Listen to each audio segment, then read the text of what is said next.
What I really enjoy most about having this YouTube channel are the interesting ideas you all leave in the comments below.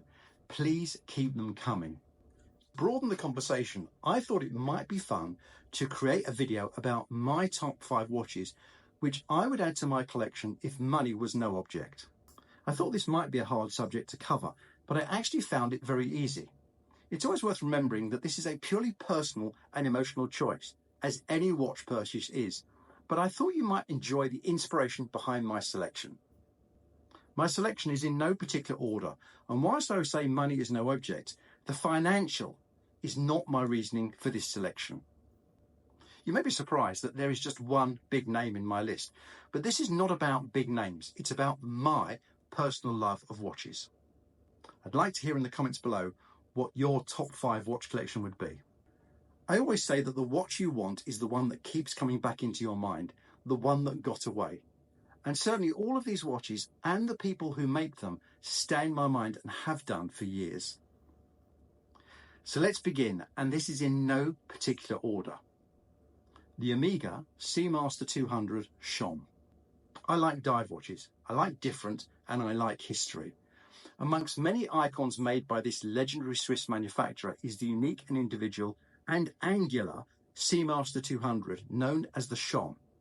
It was named after France's Service Hydrographique and Oceanographique de la Marine, SHOM, a government institution specializing in undersea studies and map making. It was adopted by several French military units.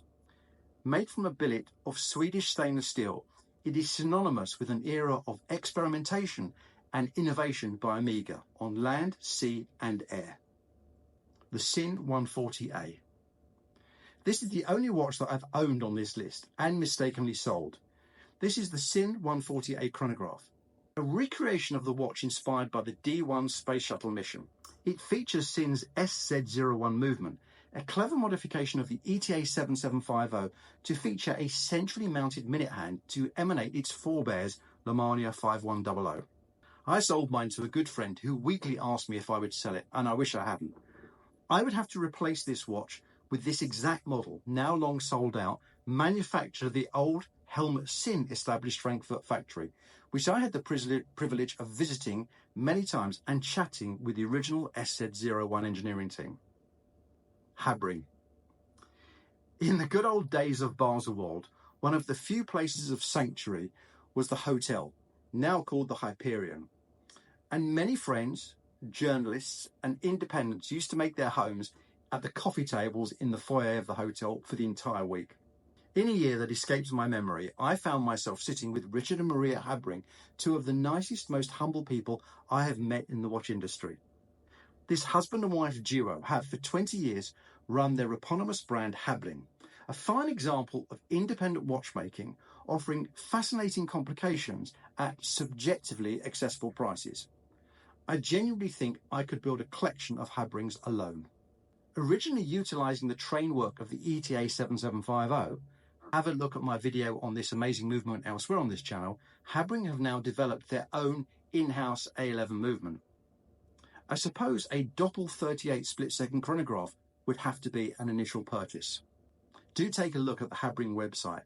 It's a fresh look at independent watchmaking. The Hajime Asaoka Tsunami.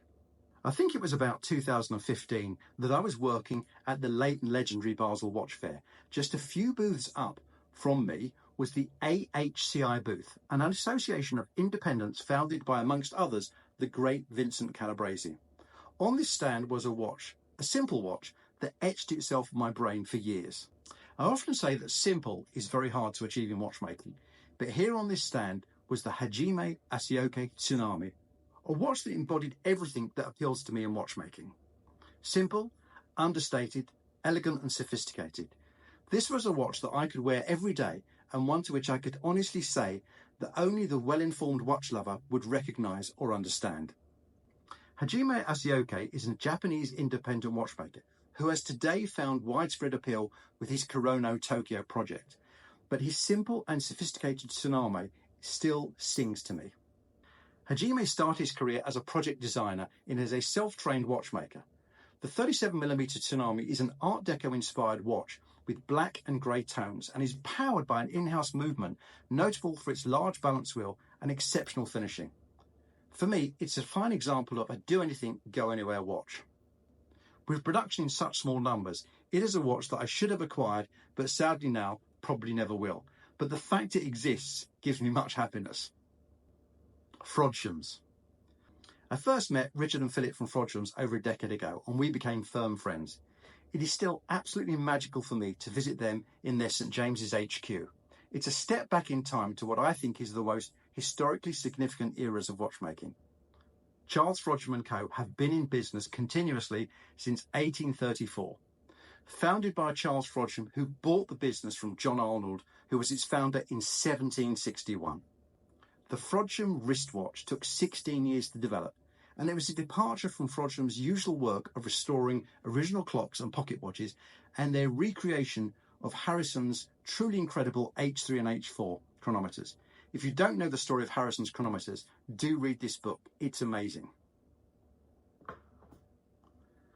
The Frodsham wristwatch is a double impulse chronometer devised by George Daniels, but miniaturized for a wristwatch by the team at Frodshams. The watch is entirely made in-house, save for the crystals, balance and the mainspring, which are all manufactured to Frodsham's exacting specifications. Frodshams aim to make just 12 watches a year, and as far as I'm aware, the waiting time is over a decade. Each watch is a continuation in serial number in the Frodshams ledger right back until 1834. I could spend hours on this watch. Both Philip and Richard are exceptionally modest and warm people.